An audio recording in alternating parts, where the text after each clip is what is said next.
Buenas tardes o muy buenas noches. Pero usted tengo 6 de la tarde con 6 minutos aquí en el sur de California. Y bueno, hoy día voy a hablar sobre un tema que tiene que ver con el origen del evangelicalismo. Los que son evangélicos deberían de saber sus orígenes. Ustedes saben que es una parte importante de saber dónde nosotros estamos situados en el aspecto de nuestras ideas y religión, es saber de dónde venimos. Y bueno, dentro de lo que tiene que ver con la religión del evangelicalismo, eh, en Latinoamérica hay muchos evangélicos, obviamente no tantos como católicos romanos, que es la mayoría de la religión de Latinoamérica, pero desde el siglo pasado, 1900 en adelante, hace 100 años y algo, tal vez menos de 100 años, evangélicos comenzaron a pulular dentro de México, principalmente porque es la frontera con Estados Unidos, que es el lugar de nacimiento. Si algún evangélico no sabe dónde nace evangelicalismo, Estados Unidos de Norteamérica, gringo, ya sabe usted. Eso ya lo he venido repitiendo por los últimos 3, 6 meses. Entonces ya sabe, su religión es norteamericana, específicamente de los Estados Unidos de América, no Canadá, es Estados Unidos de América.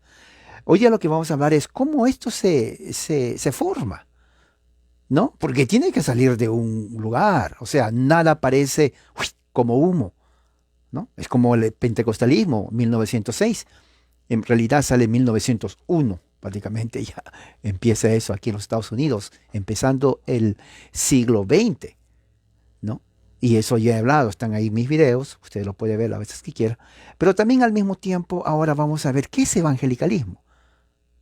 Yo entré al evangelicalismo hace muchos años. Yo nací en un hogar católico romano, mi mamá católica romana, mi papá católica romana, mi familia católica romana. Fui bautizado dentro de la iglesia de la Catedral de Lima, una catedral muy antigua del siglo XVI, que vinieron los españoles en 1536, hicieron la Catedral de Lima, que está en la capital, hasta ahora está ahí, hermosa, una catedral inmensa, y yo creo que en muchos países de Latinoamérica está, México, Centroamérica, tienen iglesias de esa época, Iglesia Católica Romana. Bueno, ahí yo fui bautizado, crecí en un hogar cristiano, católico romano, me enseñaron a respetar a Dios, me enseñaron a respetar a la Virgen María, me enseñaron a respetar a Jesucristo, a mis mayores, con toda educación y respeto como buen cristiano. Prácticamente yo no nací en un hogar pagano, doy gracias al Señor en ese aspecto. Pero ya creciendo, uno comienza a conocer sectas y entré al evangelicalismo. Estuve ahí por muchos años. Bueno, ahora ya no soy evangélico, ahora soy de la fe reformada presbiteriana. Pero la pregunta era, en ese tiempo no me hacía esas preguntas, pero siempre decía, ¿de dónde vienen estos? Por ejemplo, venían a mi casa mormones, mi papá les hacía entrar a los mormones, pasaban, nos daban estudios, ponían sus películas, yo me acuerdo, venían los amigos y todos mirando las películas de los mormones, venían testigos de Jehová, ¿no? Con los testigos de Jehová yo estudié también, y con los adventistas, ¿no? Los adventistas venían con sus tremendos libros de profecía, libros de su profeta Elena White, y otros más documentos. Prácticamente estuve expuesto a estas sectas, a Testigos de Jehová, a mormones, ¿a quién más? A ver, vamos a ver, a mormones, adventistas, y obviamente a pentecostales y eh, evangélicos. Pero la pregunta es, ¿de dónde nacen ellos?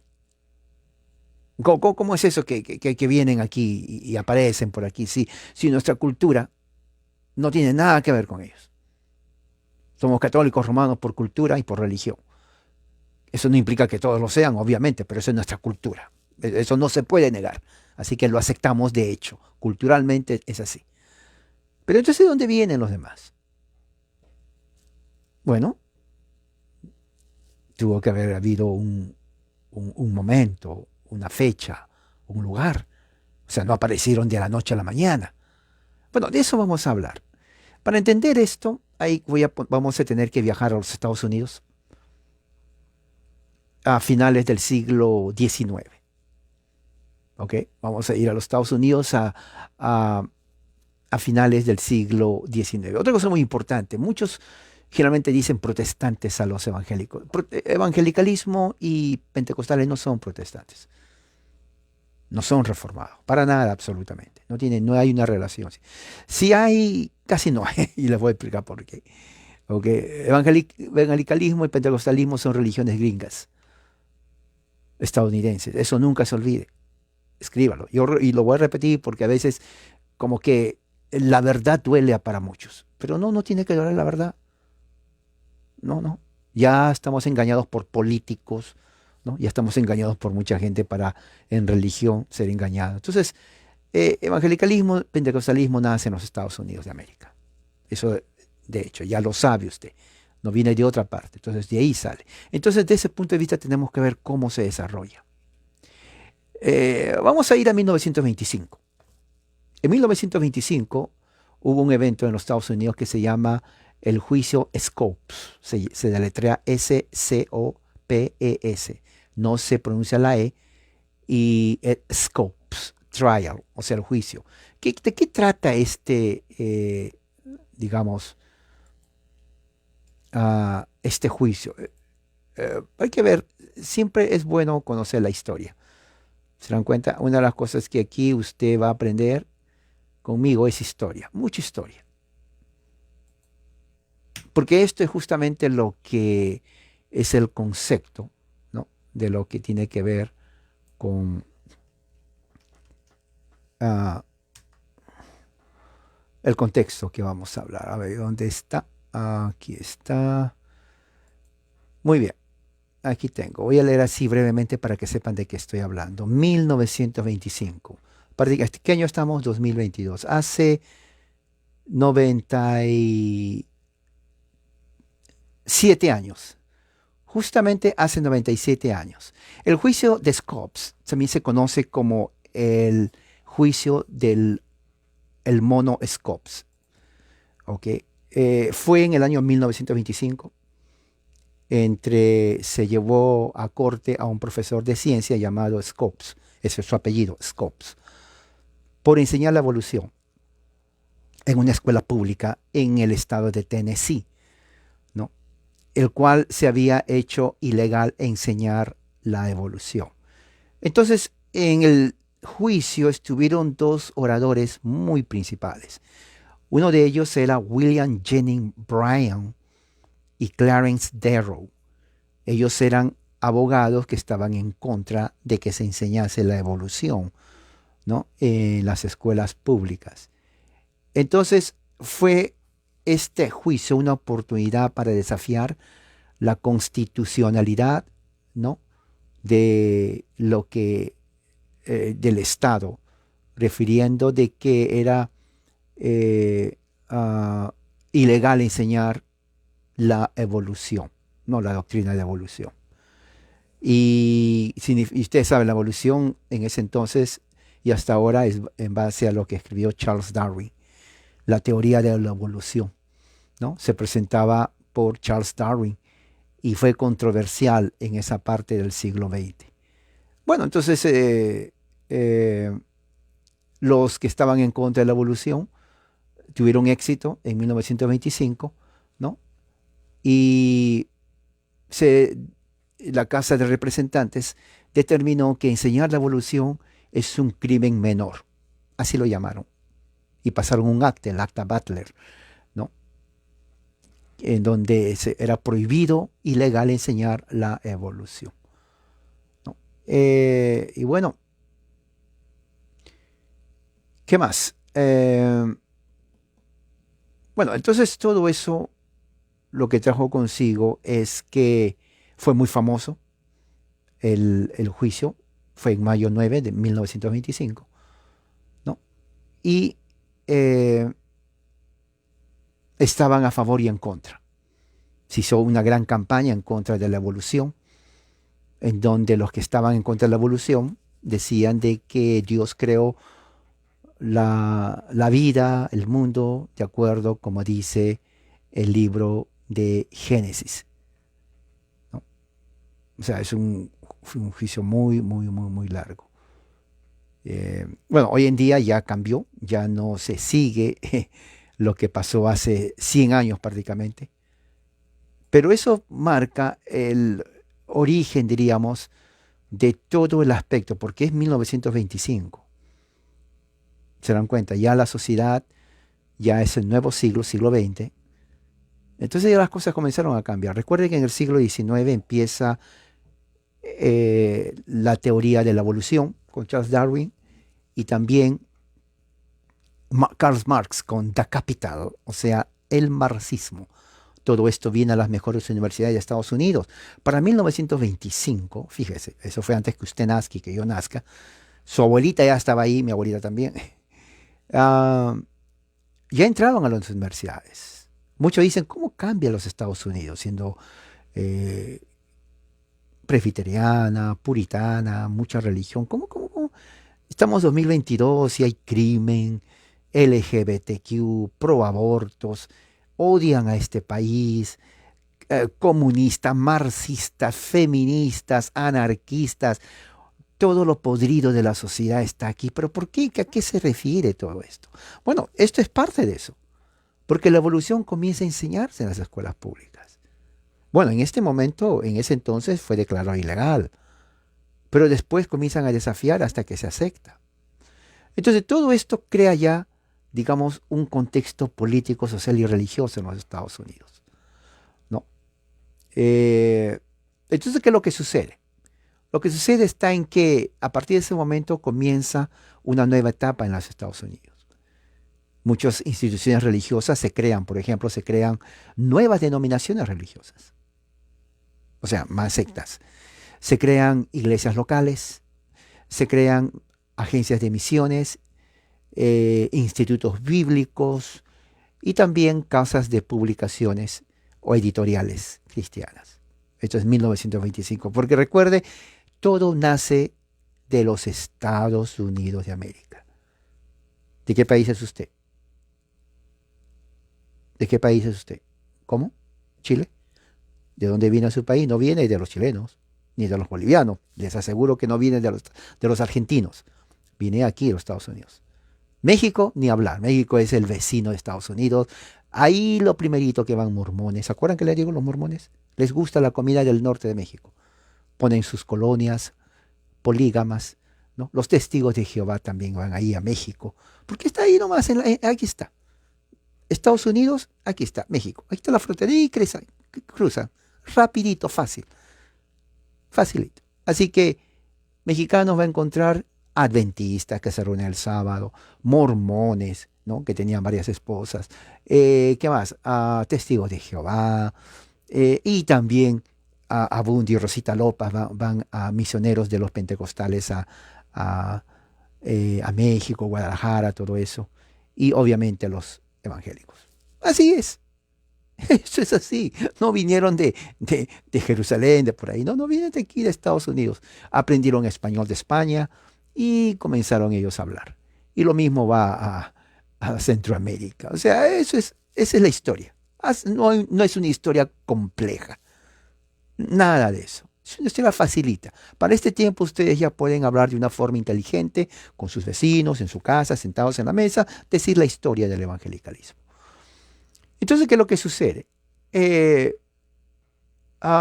Lo que sucedía también es que, aunque había mucha, diríamos, denominaciones y sectas, uno podría esperar, bueno, entonces hay mucha más hermandad. Pero en realidad no. Crecían, por ejemplo, mucha rivalidad. Había mucha rivalidad, era mucha secta.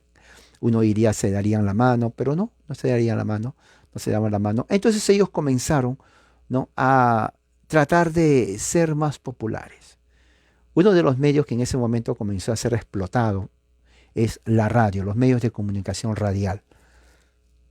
Los medios de comunicación radial, bueno, no había internet, obviamente, entonces la radio era el medio de hablar, de comunicar. La gente prendía la radio, ¿no? La radio, ustedes saben, la radio. Prendía la radio y se ponía a escuchar, ¿no? Lo cambiaba, ¿no? De emisora, ya es M, AM o FM, ponía lo que usted quería, su estación preferida. Bueno, en ese tiempo la radio se usó mucho para predicar. La gente se reunía sentada, prendían la radio y digamos, ¿a qué hora empieza a predicar el hermano Arévalo? 1925, a las 6. Entonces todos prendían la radio y todos se sentaban a escucharme ahí.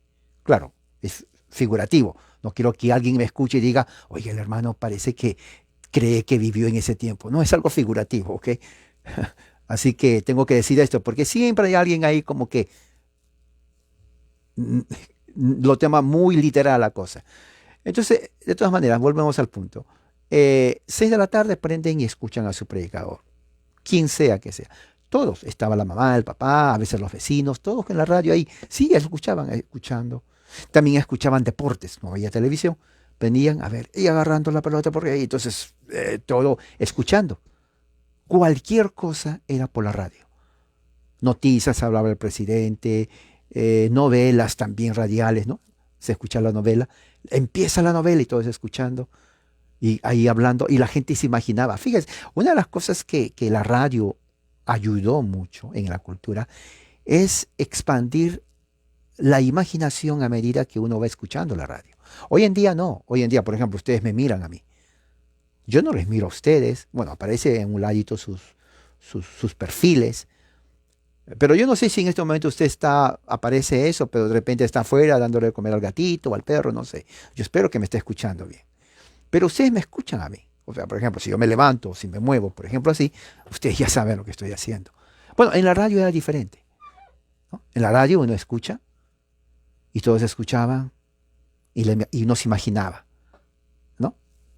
Se imaginaba cosas por aquí y por allá. Bueno, entonces la radio fue el medio de predicar. Cada uno de las denominaciones usaba la radio para predicar, ¿no? Entonces, esto tuvo un gran efecto en una persona que se llamaba Elwin Wright. Nombre Elwin y después Wright. ¿Ok? Entonces, Elwin Wright eh, fue una persona que cuando vio en 1925 que había todos estos problemas, ¿no? Se sintió muy mal. Él decía, ¿cómo es posible de que haya tantas denominaciones, tantas sectas, y no nos apoyemos unos a otros? Esto es 1925, ¿no? Eso fue casi por Nueva York, ¿no? Eh, entonces, él era de un hogar en donde su papá era ministro. ¿Okay? Su papá, él creció en un hogar donde su papá era ministro de la Iglesia del Libre Albedrío, Iglesia Bautista del Libre Albedrío. Ahora, quiero decirles un poco qué es la Iglesia del Libre Albedrío. ¿Ok? Libre Albedrío, vamos a ver dónde está Iglesia del Libre Albedrío. Ok.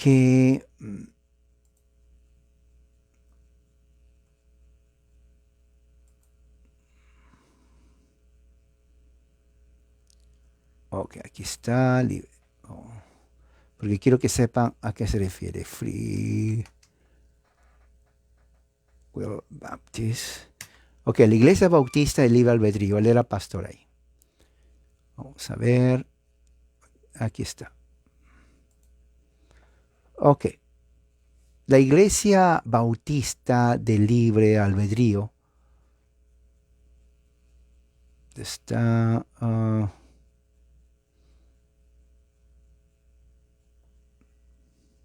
fue fundada en 1727. Fíjese, en 1727 se fundó la Iglesia Bautista del Libre Albedrío. Más o menos el tiempo donde estaba Jonathan Edwards en las colonias americanas. Eso viene ya 727, 8, 9, 10, ya más de 300 años. Se funda la Iglesia Bautista del Libre Albedrío.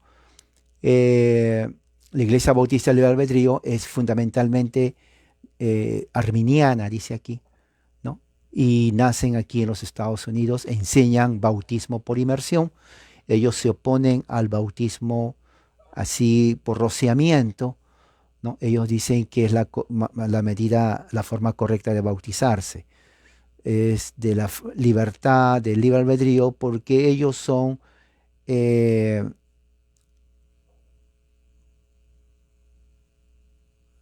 arminianos, ¿ok?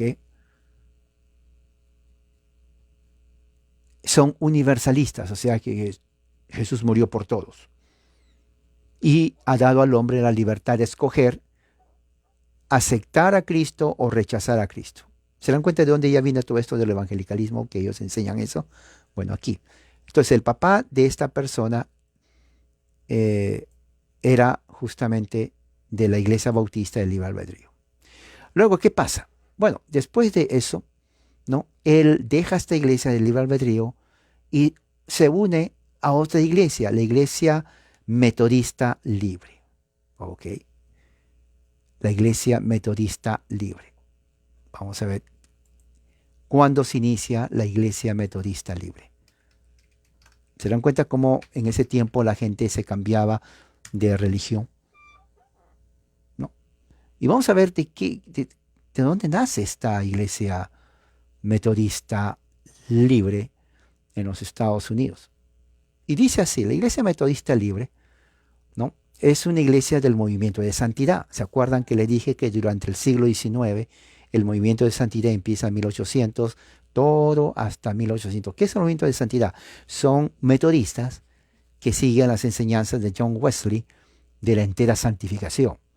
Entonces, dice aquí, ¿dónde está esto?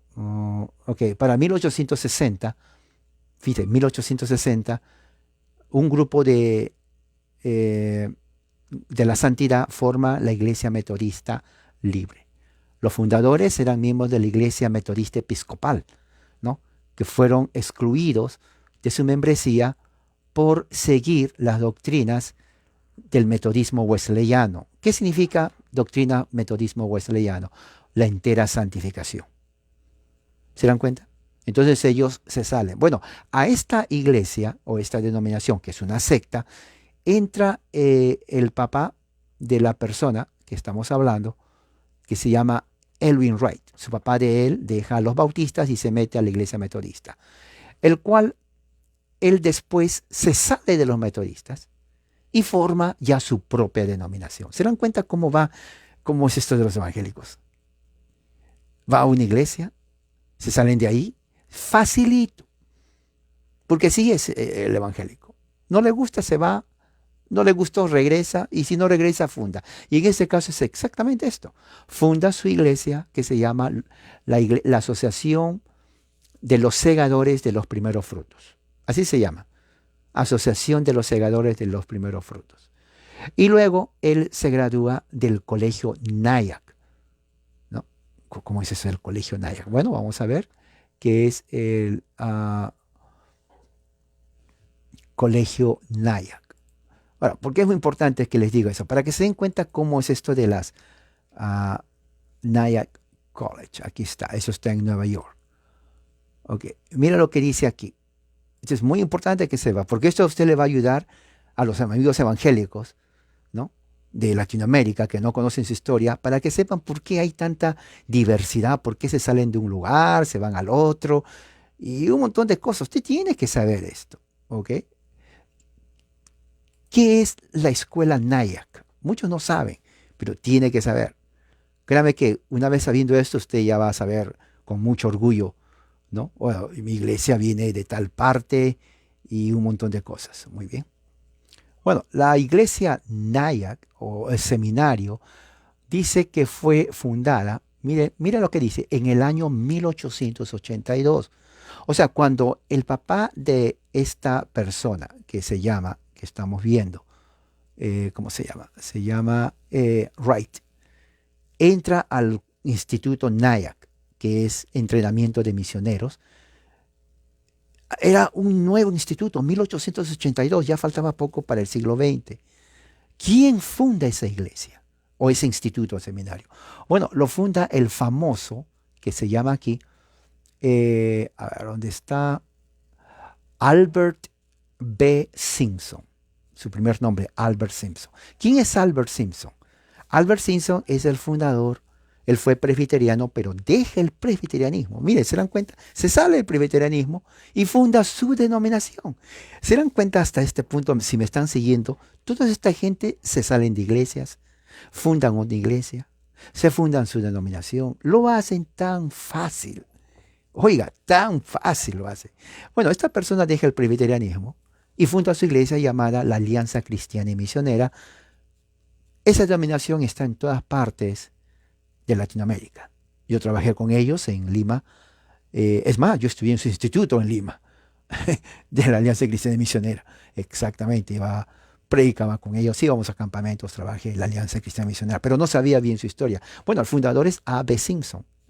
Y él dejó el presbiterianismo para entrar al metodismo.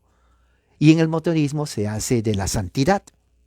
Y de ahí saca las cuatro, diríamos, puntos de su iglesia que se llama Alianza Cristiana Misionera. Cristo salva, que es lo que enseñaba.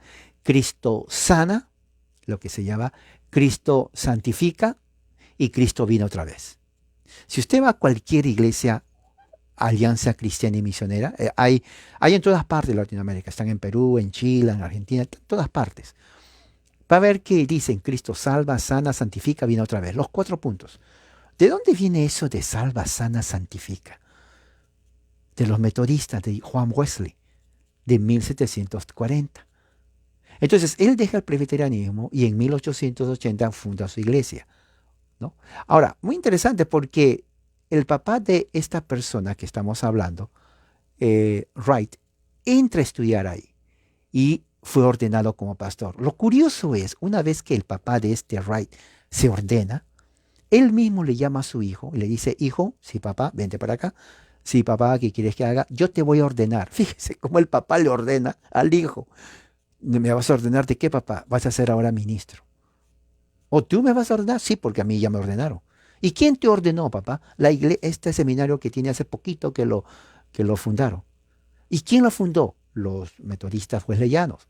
¿Y quiénes son ellos? Los de la santidad. ¿Y por qué se llaman la santidad? Porque apareció recién al principio del siglo XX. ¿Y por qué aparecieron de ahí? Porque son los seguidores de John Wesley. ¿Y quién es John Wesley? Fue un británico que vino a los Estados Unidos en 1730. ¿Y de dónde viene él?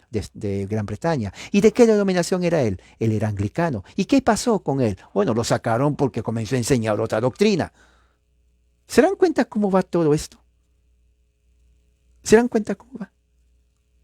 Entonces, ¿qué es lo que sucede? Esta persona, ya que su papá le hace en 1929, entonces entra como pastor de la iglesia que fundó su papá, que se llamaba la Asamblea de los Segadores del Primo Fruto, de los Primeros Frutos, y cambia el nombre de la denominación.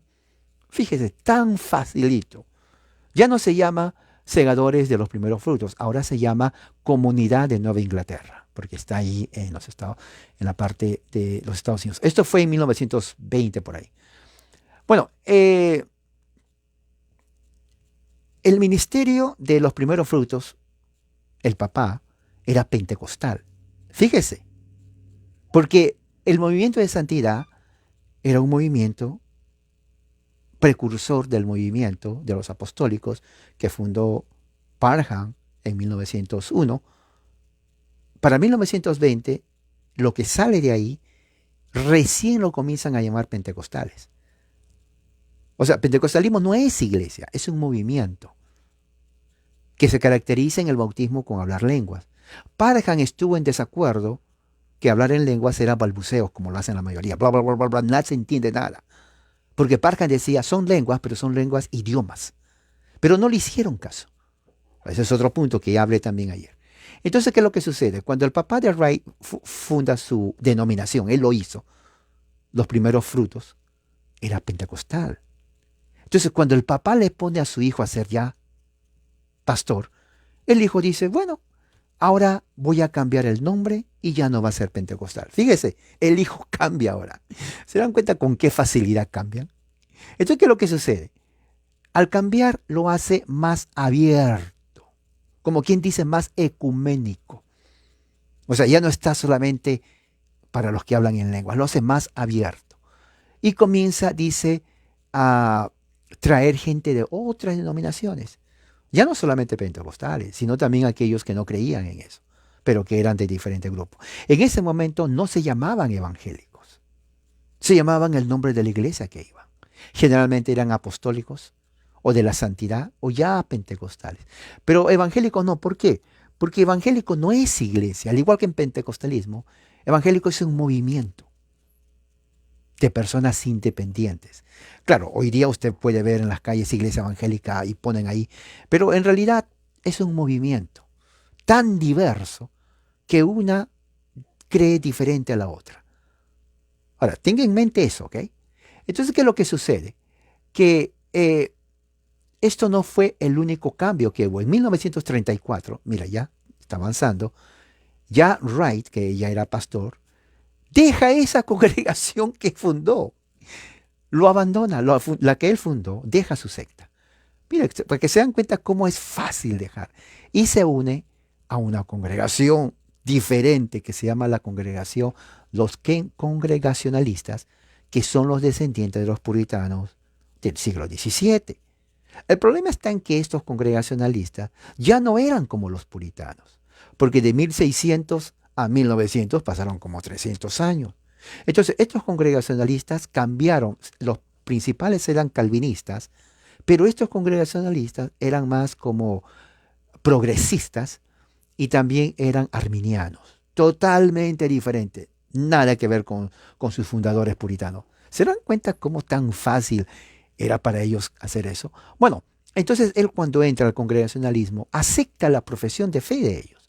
O sea, se olvidó de su papá que era pentecostal, se olvidó de los de la santidad. No, no, no. Ahora soy congregacionalista y acepto su confesión de fe para hacerme miembro, ¿no? Y esta nueva afiliación, él vio que era beneficioso para su grupo de él, ¿no? Pero el punto que le ayudó es que como era una congregación, diríamos, progresista de ese entonces, le dio lugar a que conozca otro tipo de gente. Ya no conocía a los ignorantes, rústicos, ¿no? Ordinarios, pentecostales que apenas sabían leer, sino ya comenzó a conocer otro tipo de religiosos más educados, personas con más cultura, ¿me entiende? Más académicos, con que uno podía conversar a un nivel cultural diferente.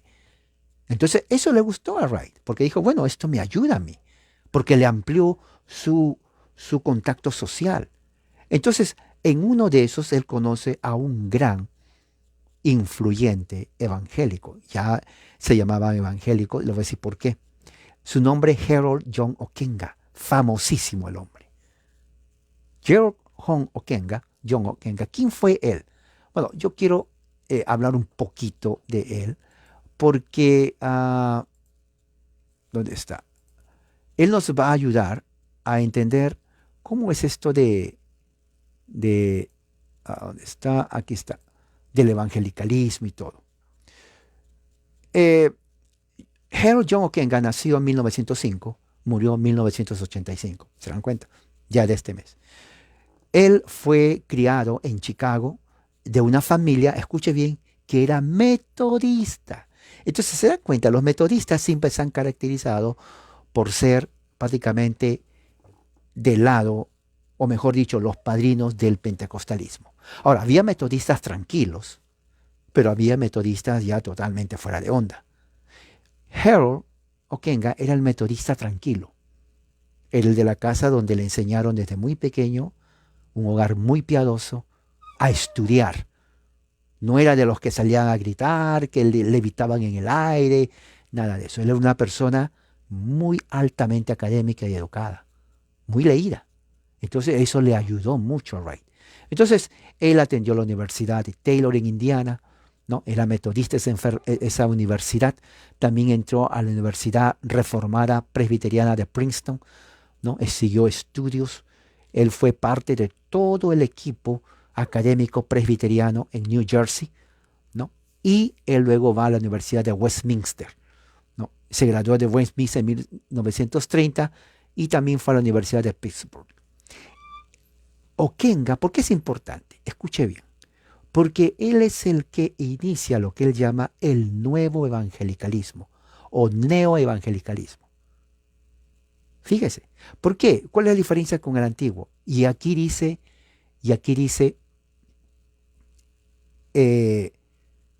la razón por la cual se llama neoevangelicalismo. Las raíces se encuentran en la controversia entre fundamentalistas, ¿no? y protestantes liberales. La razón que en 1920 la Universidad de Princeton se divide porque ahí entraron teólogos liberales de Alemania que pusieron en duda la veracidad de las escrituras.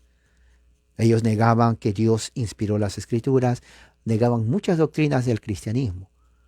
Entonces, en ese momento, en reacción a ello, salen teólogos que se llaman los fundamentalistas.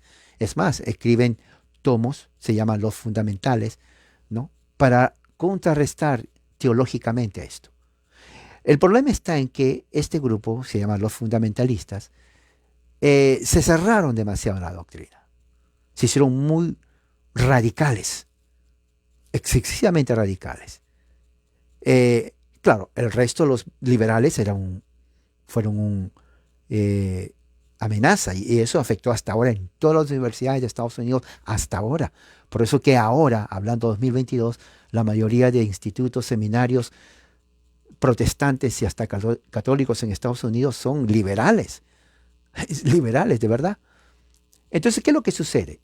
Lo que sucede es que Oquenga no le gustó mucho la posición de los fundamentalistas porque eran ya demasiado, se aislaban del resto del mundo.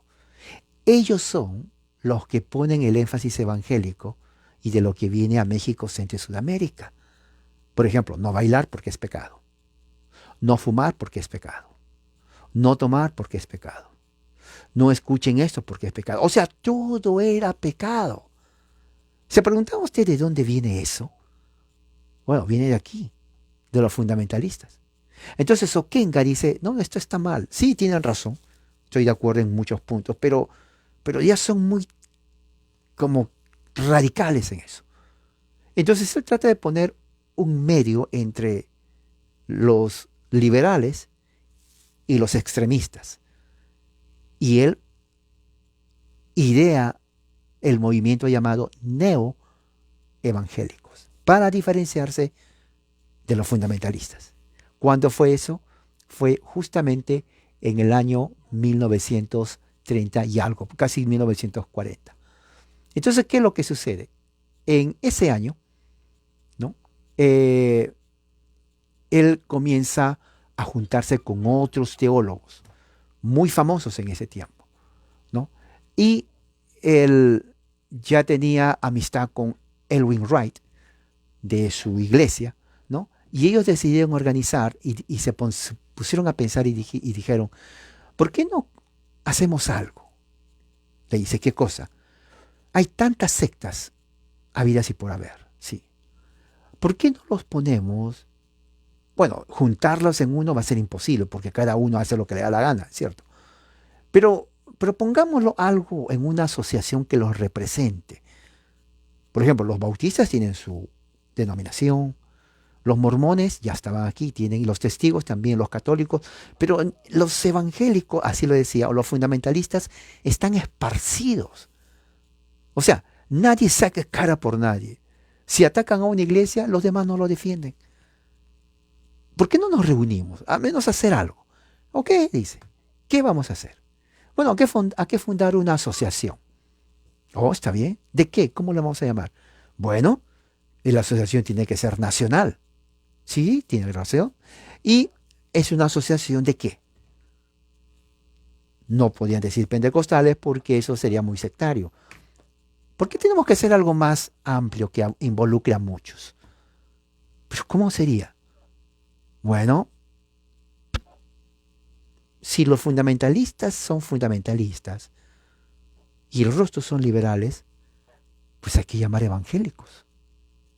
Evangélicos. Pero la mayoría no tiene ese nombre, no importa, pero hay puntos en comunes. Nosotros somos y ahí dice, somos los neoevangélicos. Pero no hay que poner neoevangélicos, hay que poner evangélicos.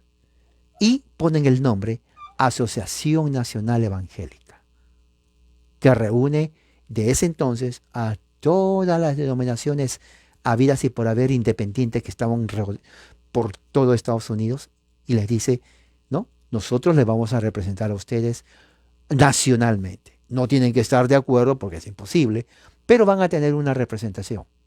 Así que les invito. Y aunque parezca mentira, entraron. Vinieron, no todos, sinceramente, todos no estaban de acuerdo con eso. ¿Por qué? Porque querían ser independientes. Claro, supongamos, yo tengo mi iglesia, yo soy independiente, yo hago lo que quiero, enseño lo que quiero, yo no tengo que dar cuenta a nadie. Y de pronto alguien me dice, oiga, hay una asociación que le va a representar a mí. ¿Cómo que me va a representar? Sí, porque hay varios como usted. Entonces ellos le va a representar. Ok, o sea que no voy a poder hacer. Sí, usted hace, pero ellos son evangélicos, o sea, o como control. Entonces muchos lo tomaban, oh, me van a controlar. No, le digo. No, yo prefiero estar solo, hacer lo que me da la gana, predicar lo que me da la gana. Por eso me salí de las otras iglesias para estar acá. No me voy a meter. Y no entraron. Pero muchos entraron, casi la mayoría entró. Porque dijeron, bueno, pues aquí ya tenemos, ya nos sentimos en familia, ya no estoy aislado, no me siento solo, me da miedo, ahora sí conozco a los hermanos. Muchos lo tomaron de esa forma. Y sí, hasta ahora sigue. Pero no todos, porque no estaban de acuerdo con muchas cosas, porque así es el Evangelio. Dice, no, ¿para qué? Y claro, al entrar allí uno tenía que contribuir con dinero. Claro, eso peor, muchos decían, dar dinero, o sea, aparte de los diezmos que es para mí, hay que ser diezmo para ellos. No, no, no, yo quiero todos los diezmos, decía el pastor, ¿cómo vamos a dar? Para nada, nada que ver. O sea, eso es otro punto, parece mentira, pero el dinero influye mucho en estas cosas entre evangélicos.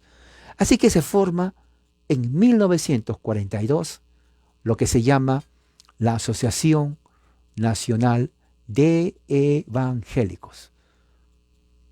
¿Ok? 1942. Entonces, es aquí en 1942 cuando se institucionaliza el movimiento evangélico.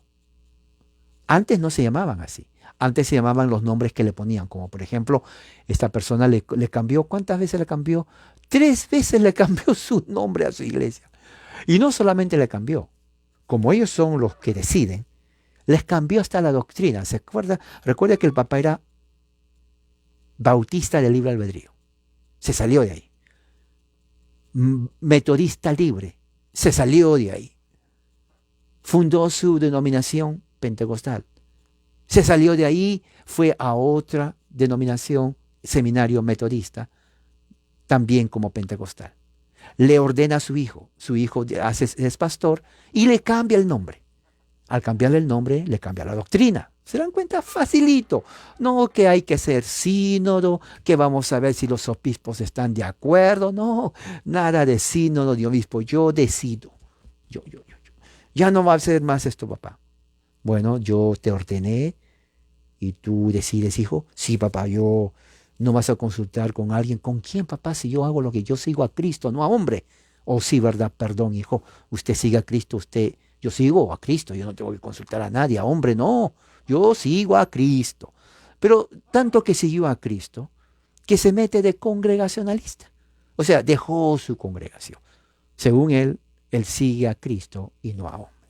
Y bueno, ahí se somete a la confesión de fe de ellos, porque él sigue a Cristo y no a hombre. Y luego de ahí conoce a otros evangélicos.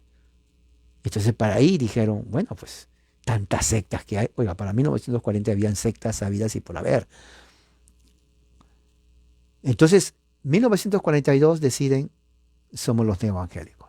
Entonces, evangelicalismo como movimiento legalmente nace en 1942. ¿Que habían sectas? Sí había, pero eran separadas. Cada uno creía y cambiaba su doctrina como le daba la reverendísima gana. Aquí vemos. Por ejemplo, el fundador del seminario Naya, que está en Nueva York, de la Alianza Cristiana Misionera, él fue presbiteriano. Luego se hizo metodista. Luego de la santidad. Y luego en 1800 hace su seminario.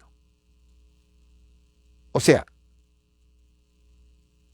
la gente en ese entonces no tenía concepto, conciencia de que, bueno, esta es la iglesia de Dios, aquí, pues aquí va a estar y tengo que tener respeto. No. Si no le gustaba una cosa, se salía o lo cambiaba. El papá de señor Wright, que es el fundador que ayudó con con Oquenda, que nació en un hogar metodista, pero que estudió en seminarios presbiterianos. Él mismo, su papá de él se cambió como 4 denominaciones. Y no fue el único, la mayoría. Metodismo durante el siglo XIX tuvo un gran apogeo en los Estados Unidos. A partir de 1800 en adelante, casi todo el siglo XIX, no casi, todo el siglo XIX, metodismo sobrepasó a los presbiterianos, iban igual creciendo con los bautistas, pero metodismo hubieron 2 versiones, la versión más litúrgica, tranquilos, y la otra versión ya carismática o wesleyana lo llama. ¿Por qué wesleyana? Porque es lo que enseñó Wesley, la santificación entera, la perfección moral. O sea, esa doctrina sigue hasta ahora y atrajo cantidad de gente, y esa doctrina de la perfección da lugar al pentecostalismo del siglo XX. ¿Por qué? Porque para ser santo total, uno tiene que tener el Espíritu Santo. Entonces, el Espíritu Santo, según la teología de Wesley, te capacita que seas totalmente santo, enteramente total. ¿Me entiendes? Entonces, eso dominó todo el siglo XIX. 1940 vemos, ya Estados Unidos cambia, ya es época moderna, ya no es siglo XIX, ya hay más estudios, seminarios, y el evangelicalismo tuvo su desafío de cómo enfrentar al modernismo intelectual que vino de Europa, el marxismo y el evolucionismo. Marxismo y evolucionismo viene con todas sus armas, entran a los seminarios, universidades, iglesias. Muchos ministros de ese entonces, estoy hablando de 1920, abrazan el liberalismo teológico, y como consecuencia los evangélicos de ese tiempo toman una actitud fundamentalista. Según ellos, defendiendo la Biblia, la inspiración de la Biblia es inerrante, y un montón de cosas que los convierte en una masa sólida de nosotros somos los fundamentalistas. Entonces Oquenga dice, sí, está bien, pero no se aíslen, se aislaron, no se escondan. No, pero ellos se escondían. Entonces Oquenga, como reacción a eso, dice, no hay necesidad de eso. Así que se distancia de los fundamentalistas y él mismo crea el neoevangelicalismo, que prácticamente es el evangelicalismo que se muestra. Ahora, eso es en Estados Unidos. Cuando viene a Latinoamérica no existe eso. Yo creo que cada país tiene su grupo evangélico nacional. En Perú en Perú hay como 2 o 3, creo, reuniones evangélicas o grupos, organizaciones que reúnen. Pero ya el evangelicalismo que va a Latinoamérica prácticamente son los hijos de sus padres que son de aquí de Estados Unidos. La mayoría va a 1920, 1930, y comienzan ya cuando van creciendo a organizarse. Cuando se organiza de una forma, diríamos, constitucional, legal, ya evangélicos, 1942. Antes de eso no, cada uno hacía lo que ellos pensaban. ¿Cambió algo? No cambió mucho, excepto el hecho de que ya son representados. Por ejemplo, si alguien iba con ellos, le decía, ¿ustedes quiénes son? Evangélicos. Porque ya pertenecían, ellos ya podían sentirse que pertenecían a una organización. ¿Ustedes qué son? Ellos también son evangélicos. ¿Se dan cuenta? Ahora, era de representación, no de teología. Escuche bien eso. Porque ellos seguían con sus diferencias. Y después, recuerde, cuando nace el pentecostalismo siempre fue rechazado como una religión rara, una religión nueva, especialmente porque saltaban, gritaban, y decían, esto no es evangelio. Muchos lo rechazaron, hasta que fueron aceptados en la Asociación Nacional Evangélica. Muchos protestaron. Sí, en el año 70 entonces ya viene, eso es ya en Latinoamérica, pero aquí en Estados Unidos entró en 1925, el marxismo, con el evolucionismo. Entonces, ¿qué es lo que sucede?